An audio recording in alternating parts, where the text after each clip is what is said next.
आज पप्पा ऑफिसला गेल्यावरती स्वरूपने ठरवलं की पप्पांचा आपण टेबल क्लीन करूया. मग काय, श्रीषा देखील त्याच्या मदतीला आली आणि मग टेबल क्लीन झाल्यानंतर दोघांनी अशा गाड्या खेळायला घेतल्या. तर गाडी खेळता खेळता ना खूप मस्ती करत होते आणि स्वरूप श्रीषाला त्रास देत होता. तो सारखा ना गाडीने तिला धक्का मारत होता आणि मग अचानक तिने काय केलं काय माहिती, किचनमध्ये गेली आणि उलटानं घेतलं आणि स्वरूपच्या हातावरती मारलं आणि स्वरूपला थोडं लागलं होतं. मी औषध लावलं होतं आणि इकडे तिकडे औषध होऊ नये म्हणून आहे ना असं कपडा बांधला होता.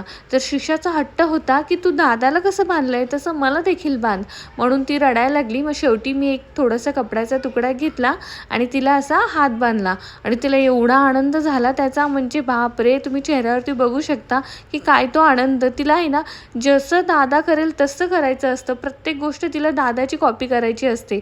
तर तुम्ही बघू शकता तिची स्माईल तर खूप अशी तिला आहे ना भारी वाटत होतं की वाव, काहीतरी आपल्या हातामध्ये आहे ना